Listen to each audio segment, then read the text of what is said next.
Hello and welcome to ET Garage. Today we are in Altoona at the Railroaders Memorial Museum. And I've never been here before and really don't know much about it. I figured I'd take a ride out here. Hop in the vet, take a ride out here. It's about 2.5 hours from my house. And we'll go inside and see what there is to see. Alright, I'm going to do a voiceover from here on. Going to run on down this ramp to where the entrance is. And of course, got displays and plaques. You come here, you check in. He is going to put a stamp on your hand. And that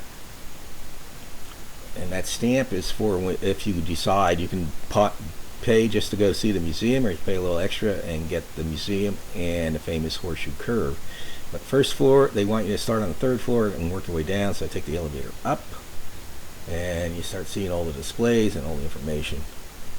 You could spend hours in here. They got all sorts of old railroad artifacts that and of course they got the silverware and stuff that they would use on the dining cars and the bar and all sorts of stuff. And more stuff than I could ever go over. I consider myself a well, here's a railroad room where they have a model railroad layout. It's really nicely done. Got, you know, functioning things on it. Some aren't working, like it has a functioning press one button and you're supposed to see a passenger car train go by. Another button gets a freight train going by, but that wasn't working at this time. Model railroads like that are actually very difficult to maintain. Yeah, you constantly got to clean the track and stuff like that, and keep them from derailing. In this room, they go into like running the business, and that guy sitting there, he starts talking as soon as you come in, tells you how busy he is running the railroad, goes in about owning stock and stuff like that. And of course, it goes on, more stuff. And like I said, I don't even know I'm into planes, trains, and automobiles. That right there is for a testing lights, believe it or not. They would test lights to see how efficient they were because they used a lot of lights, so they tried to find the most efficient light. This display here goes on talking about how the steam is generated in the boiler and how it goes to drive the wheels on the old steam locomotives. And they go on, of course, how they increased in weight. And then you go down to the 2nd floor, which is about maintenance. Get there, and basically they go into all the maintenance that's involved in it, and how they have tight clearances. Tight clearances back then was a lot more difficult than it is today. Today, the clearances that they held, or we do on a regular basis in a CNC machine, like it was nothing, and we hold a lot tight tolerances than what they did back then.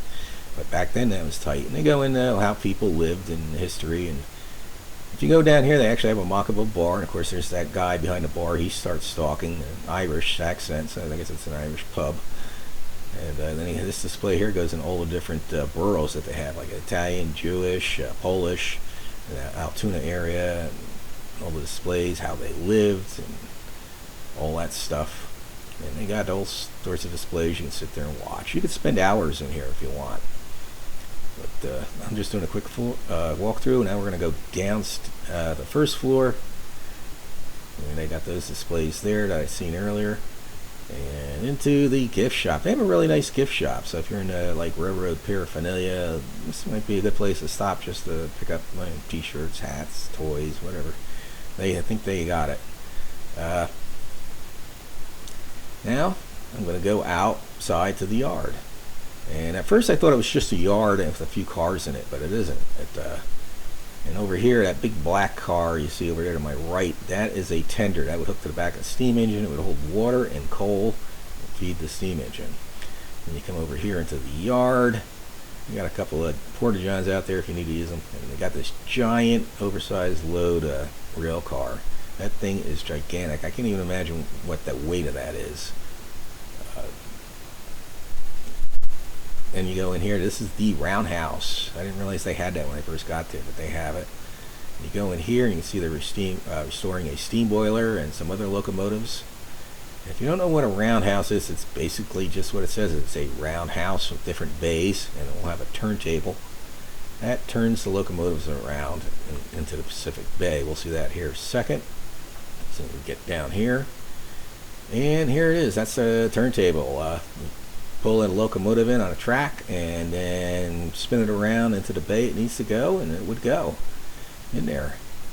And they got these old rail cars out there, passenger and freight and caboose, and then you can go in the side here, and they got this old passenger car. Too bad they don't have it restored where you can go inside, especially if it was a dining and bar car. That would be nice to see with all the layouts and stuff. Then back out here into the yard, more freight cars, and over here you can see an actual operating train going by. That thing was going by, I think, the whole time I was there, so it must have been a really long car. And up on top of the bridge, I don't know if you can see it, there's a guy there videotaping it. That's one of the, probably a real buff. This one diesel electric locomotive is painted really nice, Penn State on it. I'm guessing the way it's maintained, it's a fully functional one.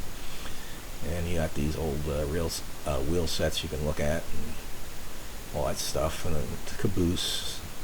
It's nice walking around the yard in a way if you're into that sort of thing.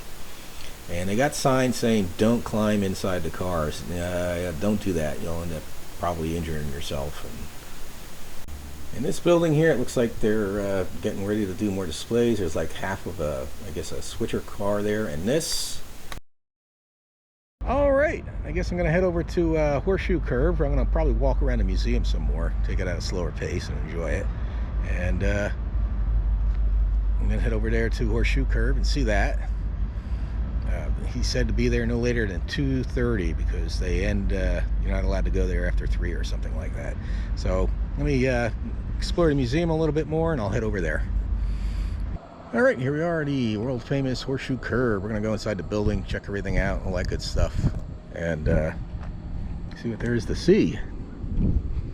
Sounds like there's a train going around it right now, so I don't know if I'll catch that or not. All right, here we are. We're gonna head in. This is the world famous Horseshoe Curve, and first you check in, and they need to see that stamp on your hand, and they also check your name because the stamp you can barely see. I don't even know why they bother with it. They put your name in the computer and they check it when you come in. Right there's a gift shop. Really nice courtyard here too. Part of it's blocked off. They don't want people going on the tram. The tram is down. I'll get more to that. You come in here, there's these displays. There's also a little theater. You can watch the history about it. It's a 7-minute film. But basically, they got all the displays in the history of Horseshoe Curve, and they go into the history. I think it was 1854 when they first opened. Some more railroad displays, and here's they got an example of the angle that the track is at.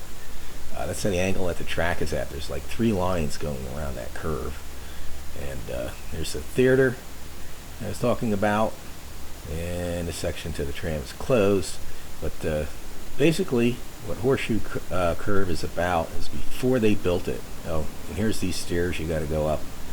The stairs actually weren't bad at all. I made it to the top. I was a little huffing and puffing when I got there. It wasn't bad at all. So an average person should be able to take them ease. You might want to call ahead to see if the tram is working before you go, if you're not into walking stairs. Horseshoe Curve, basically, before they built it, you couldn't cross Pennsylvania from like Philadelphia to Pittsburgh by train. You'd go so far, you'd have to get off, take a canal boat, get back on a train, and it could take days to actually get across. Then once they built that, you could just go shoot right across. Anyway, really nice view up there. There's that tram car that's not working. Nice old lady couple I enjoyed talking to. Then we'll go over here, and there is this little maintenance vehicle going by. There are actually a bunch of them. They're working on one of the lines was down. They were working on it. You can see smoke in the background and all that. But, several of them went by, and over here is a DB9 locomotive with some history about it, and there's another maintenance car. And I guess I'm going to wrap up this video now and get going.